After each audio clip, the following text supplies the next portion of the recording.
Hello and welcome to the world premiere of the film, The Extinction Variations.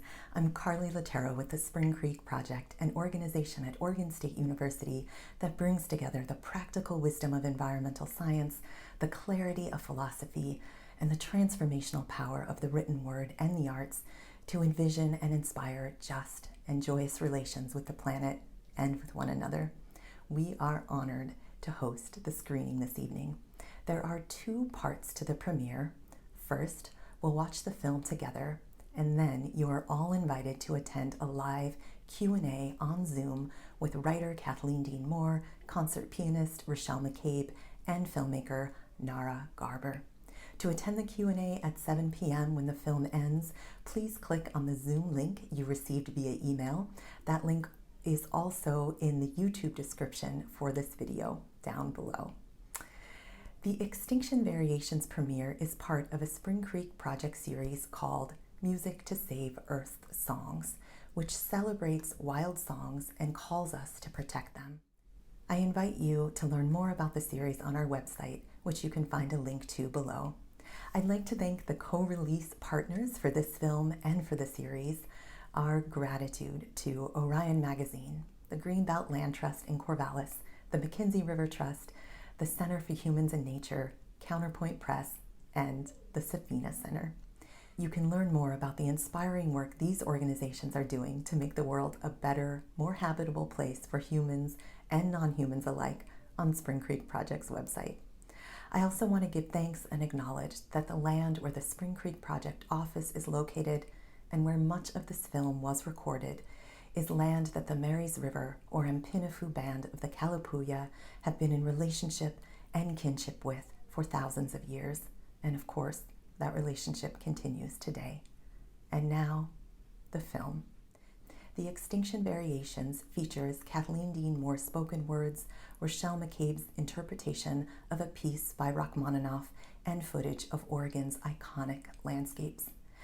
Kathleen Dean Moore is a philosopher and writer whose award-winning books include Moral Ground, Great Tide Rising, and Earth's Wild Music, which is the inspiration for our Music to Save Earth Songs series. Rachelle McCabe is the artistic director of the Corvallis, Oregon State University Piano International. She enjoys an international career as a concert pianist, an artist, teacher, and has performed as a soloist and chamber musician throughout the United States and around the world. Rachelle and Kathleen have been in creative collaboration with each other for years and have dedicated their work to addressing the global extinction crisis. They worked with Brooklyn-based filmmaker Nara Garber on this project. Nara is a cinematographer who writes, directs, shoots, and edits, often wearing many hats on the same project. I'll hand it over to Rachelle and then Kathleen to say a few words about the film before the screening begins. Thanks for watching. Hello, I'm Rachelle McCabe. Tonight I will be playing Sergei Rachmaninoff's Variations on a Theme of Corelli. He wrote this piece in 1931, an especially dark period in his life. Stalin had banned his music in the Soviet Union after Rachmaninoff and other artists had criticized Stalin's cultural policies. And Rachmaninoff despaired when he became persona non grata in his own beloved homeland. This may be why he chose to base his variations on an ancient chord progression known as La Folia, which meant madness.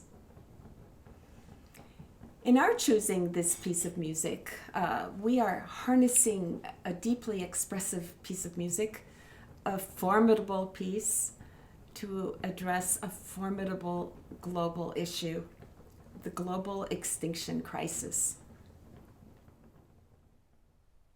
We also find ourselves in a difficult time. While global warming and ecosystem destruction amplify the effects of racial and social injustice. I'm Kathleen Dean Moore, and I'll be talking about the moral urgency of action to stop the destruction of the natural systems that sustain human lives and ground justice and joy. The Rachmaninoff variations powerfully express what we must do. They begin with sorrow and anger, and end with a muscular expression of courage and moral resolve. Welcome to the premiere of our film, The Extinction Variations.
Let's begin with the hard truths.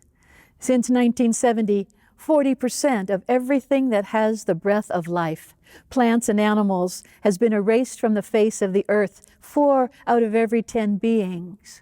The number of vertebrate animals has been cut almost in half.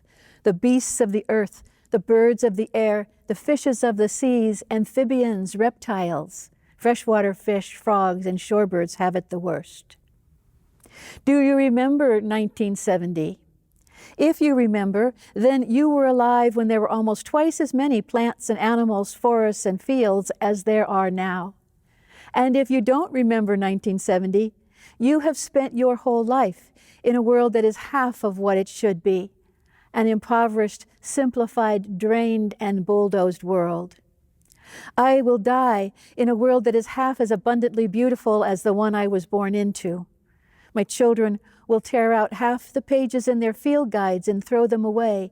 They won't need them anymore. My grandchildren's picture books about hippopotami, penguins, and wise old owls will be fantasies. It's our generation that's witnessing the end of the era that we evolved in, Thomas Berry wrote. My generation has done what no previous generation could do because they lacked the technological power, and what no future generation will be able to do because the planet will not soon again be so beautiful or abundant. It will take 5 to 7 million years for the Earth to recover the abundance it has lost in our lifetimes.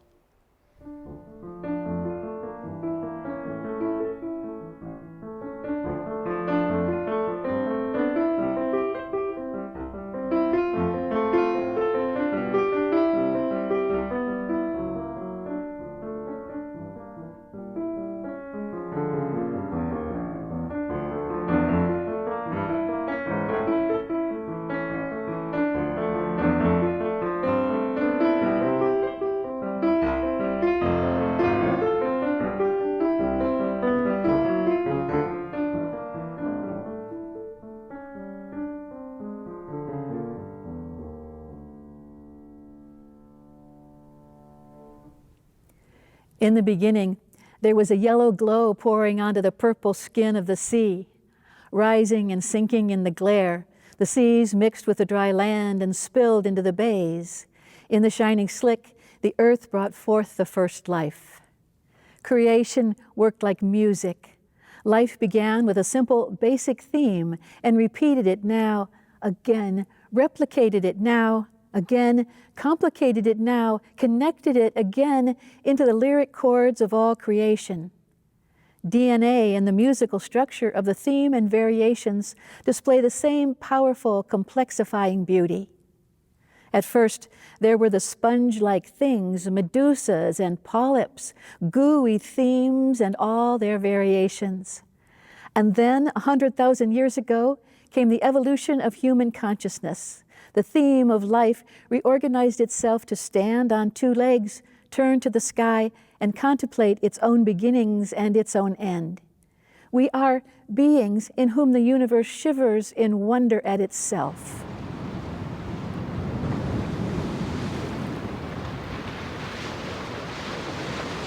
Today, we celebrate the extraordinary chance that we find ourselves in the Cenozoic era, when evolution has achieved its greatest fullness of flowering, what Father Thomas Berry called the most lyric period in Earth history.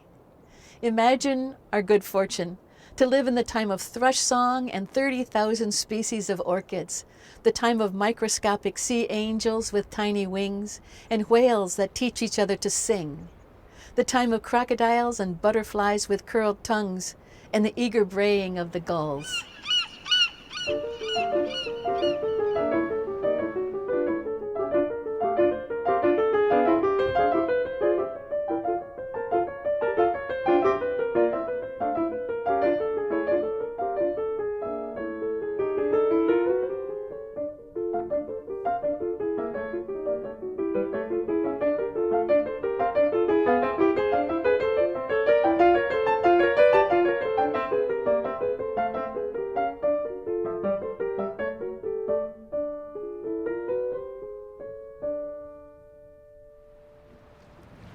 The planet is still crammed with lives of urgent striving, crawling over each other, burrowing into every crack. The fate of these lives is not a matter of indifference or economic expediency. These lives are the irreplaceable consequence of planetary creativity over 4 billion years. Last year, under gathering clouds, I knelt beside a tide pool. Maybe you have done the same. Blue mussels paved the rocks, cutting my hand when I turned a stone. The bottom of the stone was slathered with life, tiny starfish, algae like orange paint, crust of bread sponges, porcelain crabs disguised as pebbles, decorator crabs disguised as seaweed, fish disguised as rays of light. The moving tide was noisy, the harsh inhale and groan, scritching claws and bubbling jaws, a constant plop, plop, as seawater dripped off globules and tentacles and who knows what. Behind me, I could hear my small grandsons calling to each other, "Guys, come look, come and see the starfish." And then out in the inlet, a humpbacked whale began to roar.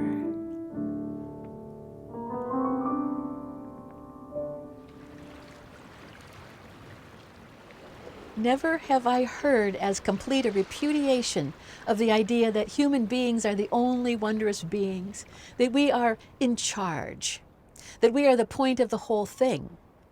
Each being is worthy. Each fractal layer is necessary. All the lives the theme, all the lives the variations. Just ask the little boys about the sunflower sea stars, gooey and heavy, sometimes a meter across, stubbled with spines like the gray chin of an ancient man. They creep after prey on legs with 100,000 tube feet. When they're stressed, their legs fall off and crawl away, shedding a chemical that warns of danger. How shimmering with menace the very seawater must be on the day this creature dies.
All the years, we humans have been lifted by the assurance that birds would go and birds would return, that storms would come in season and storms would blow back to sea again, that fish would scatter eggs before they died.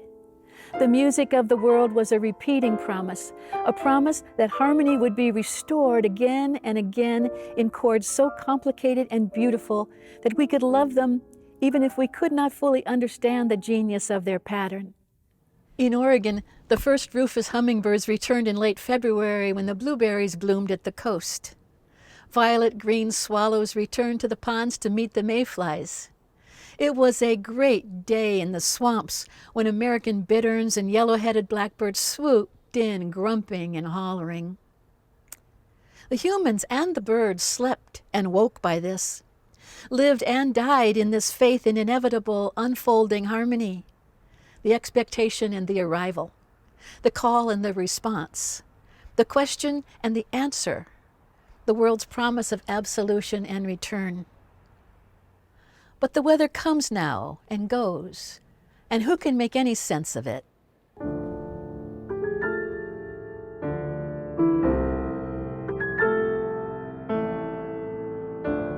As it turned out, the swallows came back to Oregon before winter was finished, and there were no insects in the wind. Have you seen a starved swallow, its wing frozen to the sand? Have you seen the frozen eye of a swallow? It's white. You can't see into it.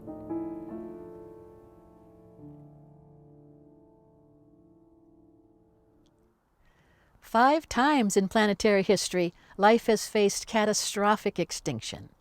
Awful forces of exploding rocks, boiling seas, poisonous clouds. Then icy glaciation and shrinking seas.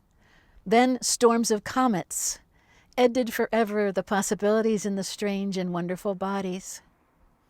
A collision with an asteroid marked the end of the Cretaceous era 66 million years ago, when perhaps 80% of the species vanished, including most dinosaurs and many of the small creatures of the seas. 5 massive extinctions when evolutionary development started over with what was left. And now, we're told, we live in the time of the 6th great extinction, which will bring the lovely Cenozoic era to a desolate end. Extinction, extinguish, cause to cease burning all those sparking lives. Is it possible? Is it possible that human civilization has the killing power of an asteroid 8 miles wide?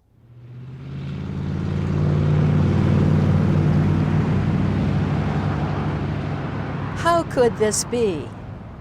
It's not hard to know. Just lift your eyes to the hills, or glance across the valley, or walk into a superstore.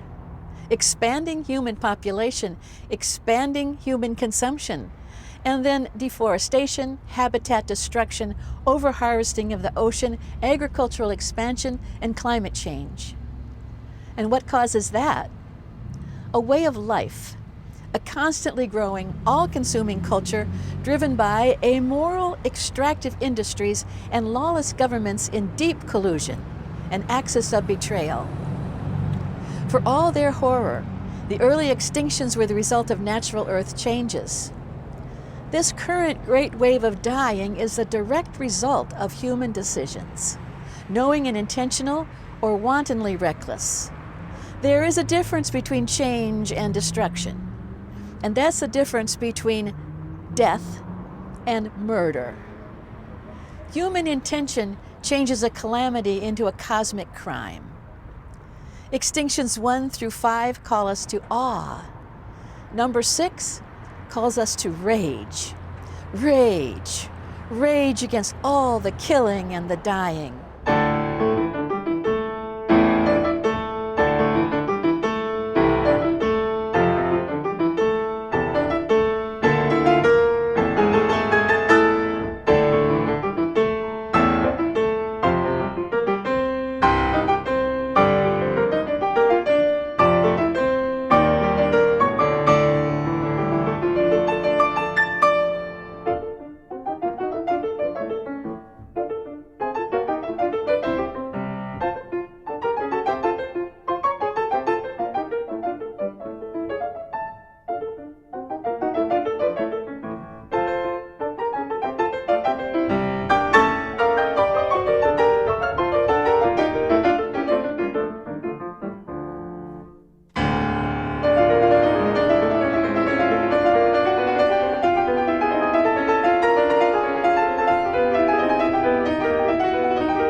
It's madness, the trades we make.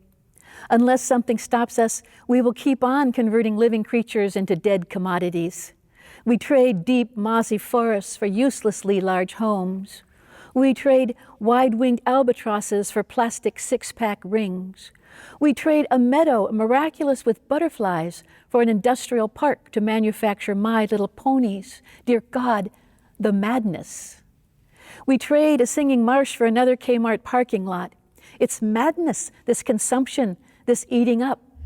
We trade democracies for thuggish petro-states. We trade healthy children for cheap fracked natural gas. For corn to burn in our cars, we're happy to give up monarch butterflies. For petrochemical profits, we give up the goddamn future. It's a frenzied, mad auction of what's of ancient value for what is cheap and desperately sad. It's a mad rush to the end of the world.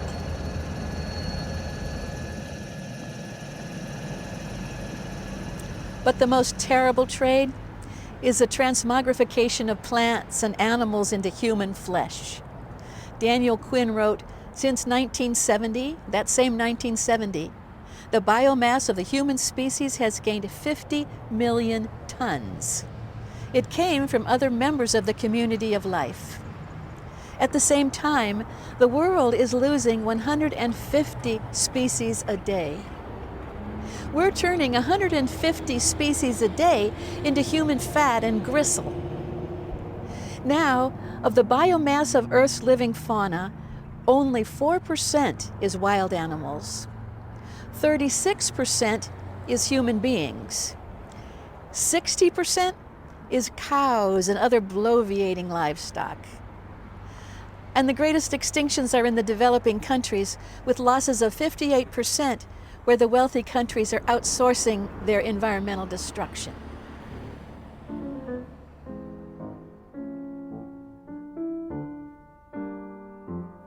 And no one should assume that the human species can come out ahead in this trade.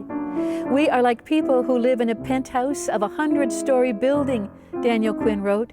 Every day, we send workers down to remove blocks from the foundation so we can make our penthouse bigger, fancier. This might work for 100 days, but for hundreds of years? At some point, we will have created so many channels of emptiness that the entire structure will collapse.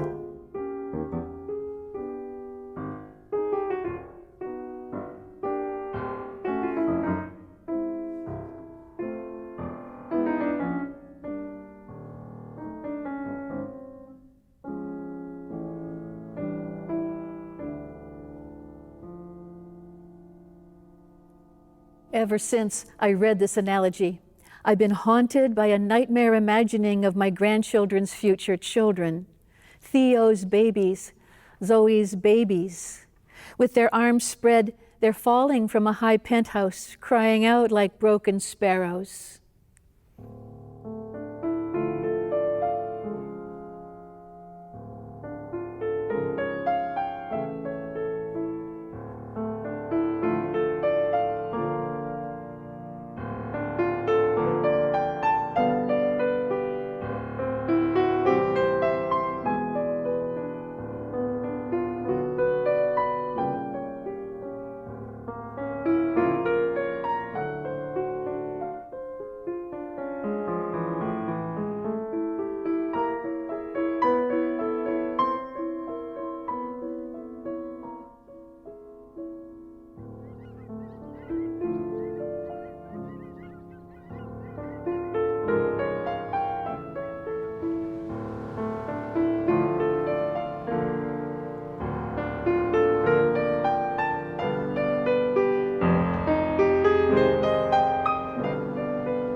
Dear God, how much are we willing to lose?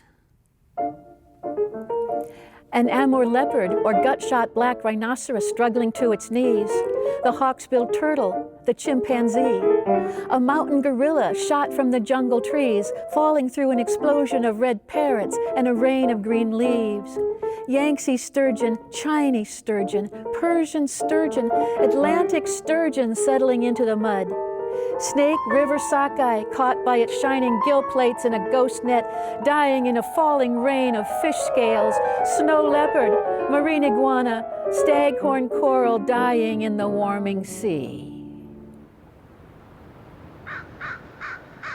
Crows and foxes chased from the cliffs by fracking pumps loud as diesel trucks. Black-footed ferrets startled from their burrows by the rhythmic thud of seismic oil explorations. The blue whale, the right whale, hazed by underwater seismic oil explorations. Air guns exploding every 10 seconds. The thud. The pain of impact on the ears. Every 10 seconds, the thud.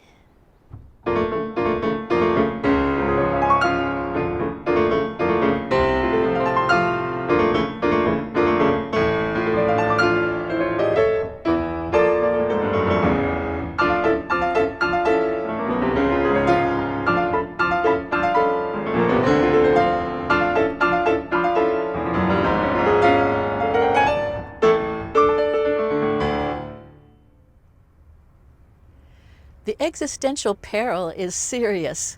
Our children can't live on a devastated planet. But the moral peril is worse. It's wrong to wreck the world. When an oil corporation, in order to bloat profits that are already the biggest in the history of money, when a corporation knowingly, intentionally destroys the beautiful networks of lives that sustain our own, that business as usual is immorality on a cosmic scale. Let's see it for what it is, unblinkered by habit or profit, when an agribusiness sprays a cornfield with herbicide that kills everything but corn, killing outright the spurge and the sunflowers, or starving the beetles and the larks. Or when a timber corporation cuts to weeping stumps a forest of moss-hung trees with its owls and voles, and sprays poisons from helicopters to kill everything that's left. Let us see it for what it is, when any of us, never asking where it came from or at what cost, orders up music on demand, movies on demand, everything we want on demand, guaranteed, free, 2-day delivery of anything in the world, this privilege, this taking, this tailgate bratwurst party. The extractive, all-consuming economy reveals itself as a giant going-out-of-business sale. Planetary and moral bankruptcy, the economy of dying. How can this be rational? How can this be right?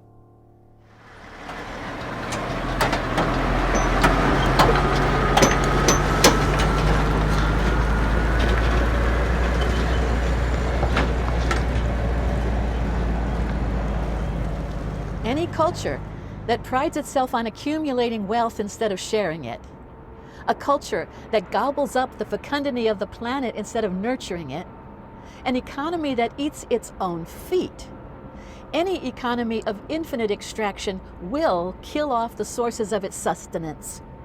And if we invest in these destructions or ignore them, then we too become the foot soldiers relentlessly marching in the war against the earth.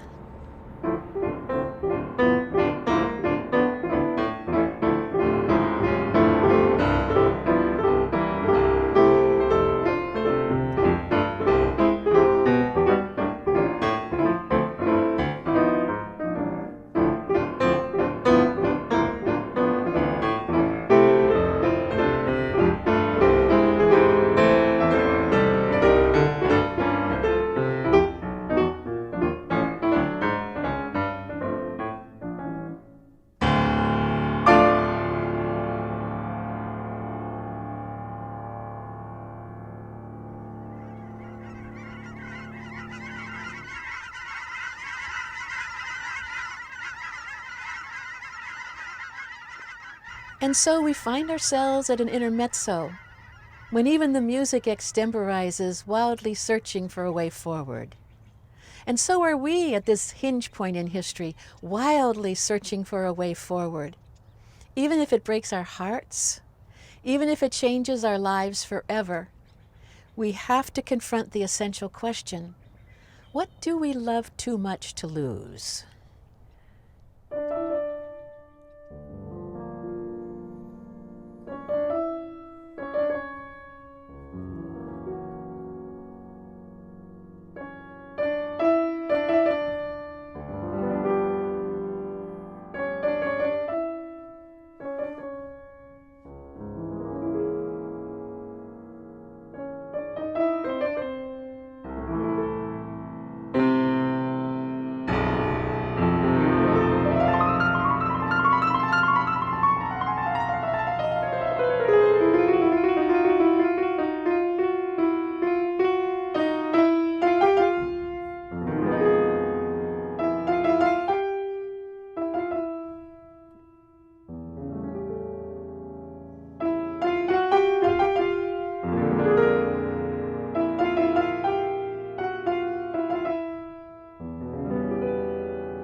In the spring, when our granddaughter was born, I brought her to the pond so she could feel the comfort I had known there for so many years.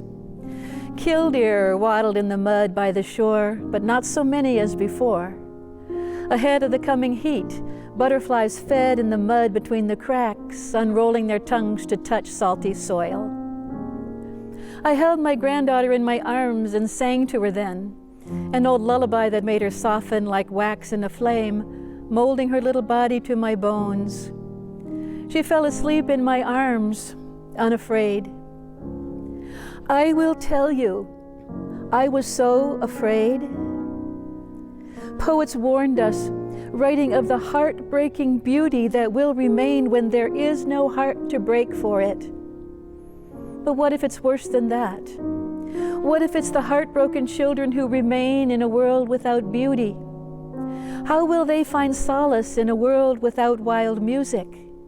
How will they thrive without green hills edged with oaks? How will they forgive us for letting frog song slip away? It isn't enough to love a child and wish her well. It isn't enough to open my heart to a bird-graced morning. Can I claim to love a child if I don't use all the power of my beating heart to preserve a world that nourishes children's joy? Loving is not a kind of la-di-da. Loving is a sacred trust. To love is to affirm the absolute worth of what you love and to pledge your life to its thriving, to protect it fiercely and faithfully for all time. Ring the Angelus for the salmon and the swallows. Ring the bells for frogs floating in bent reeds. Ring the bells for all of us who did not save the songs. Mother of God, ring the bells for every sacred emptiness. Let them echo in the silence at the end of the day. Forgiveness is too much to ask. I would pray for only this, that our granddaughter would hear again the little lick of music, that grace note toward the end of a meadowlark's song. Meadowlarks. There were meadowlarks. They sang like angels in the morning.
We're struggling to talk about something deeply sacred.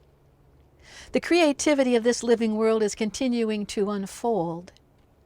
Be prepared to wonder at this unfurling. Be prepared also for this, that every extinction, every suffering, every destruction is a diminishment of creativity, and so it's a profanity. Be prepared for anger and for grief. Be prepared to love the living world in ways beyond our own understanding. This wondering love is what brings us to the work ahead of us and gives us courage in the struggle. So what do we have to do? 3 things, and we have to do them all. Number 1, stop the killing. Number 2, defend everything we have left. And number 3, create new lifeways in harmony with the earth.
Number 1, we will stop this mad killing.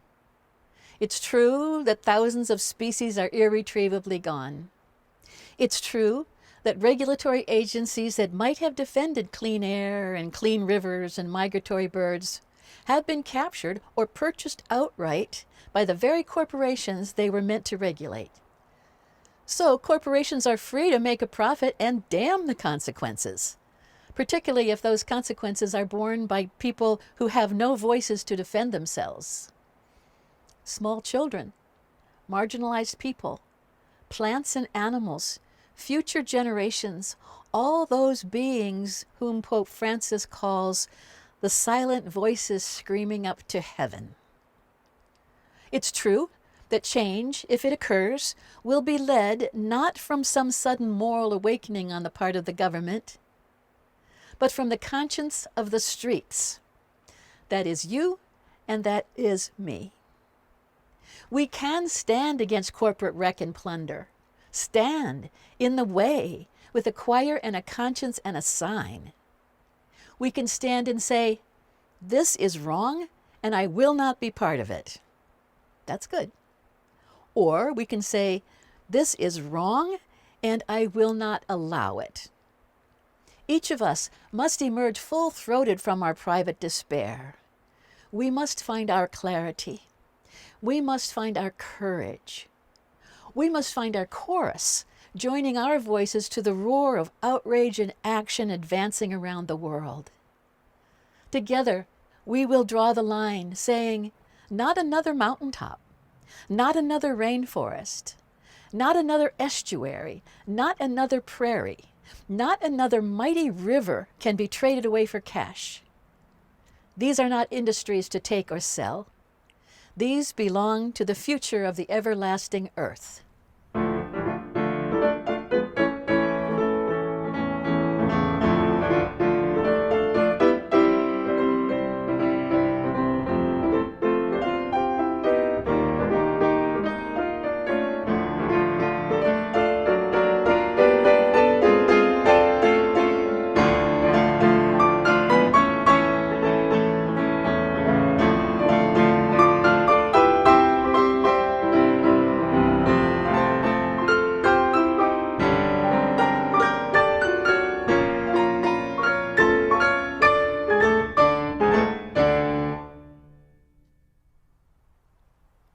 Now, step 2. Ferociously defend what we have left. All the urgent, innocent lives, plants and animals. Noah knew that whatever survived the great flood would repopulate the world, the lions and the elephants 2 by 2. Now, millennia later, the world is going through a biological bottleneck as brutal as God's fury in Noah's time.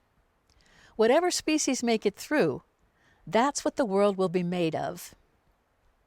Noah protested, I'm old, I'm tired. Why me, O Lord? The answer is, it's got to be everybody, each asking, what ark can I build? What habitat can I save or create or restore that will carry living things? By now, Earth's plants and animals are refugees, driven from their hedgerows and homes by rising water and war, crowding at the shore, looking desperately for safe harbor. No less than humans, they deserve a place to put down roots, to spread their wings, to raise their young.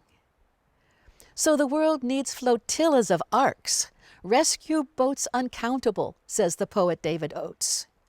Tiny handmade parks and massive prairies, marine reserves bigger than aircraft carriers, lovingly restored marshlands, all set into the forward river of time to carry all creatures great and small through the rocky shoals of our era, and then to touch chance-wise on dry land and start the world again.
The third and necessary thing, start over, imagining new ways to live beautifully on the planet.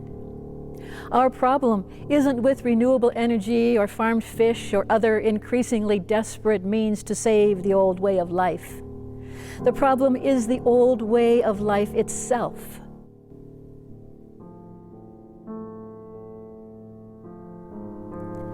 And so the challenge is to invent new life ways of respect and restraint that work with, rather than against, the living, thriving earth.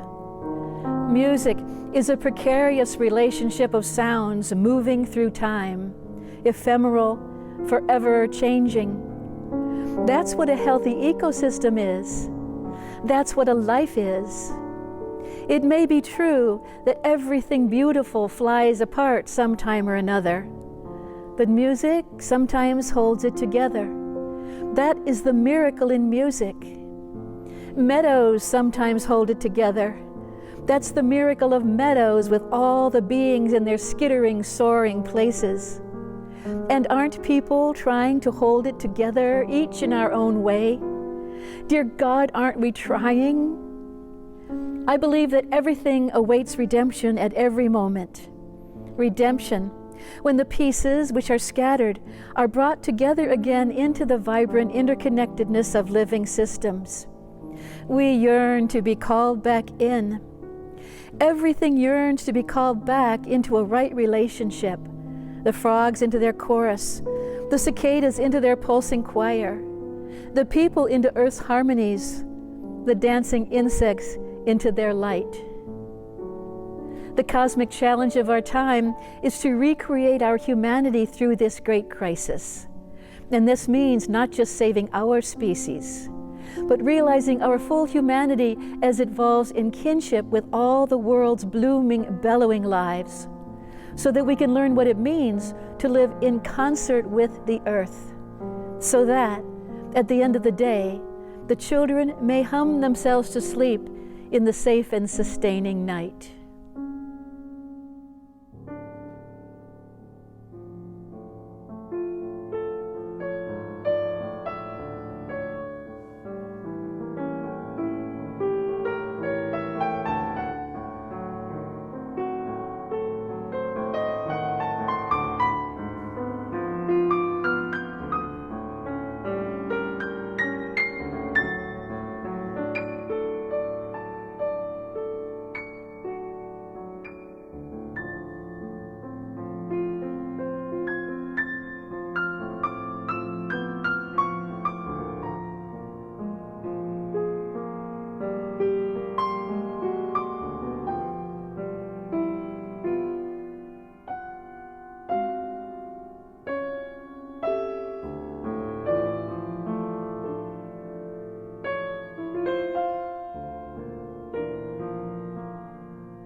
On the reeling planet that we hold in our hands, may gentle rain fall forever on green hills. May ice come in its time to glaze the bays. May salmon faithfully return when the sandpipers call. May songbirds sing in the apple trees. And may the children hum themselves to sleep in the safe and sustaining night.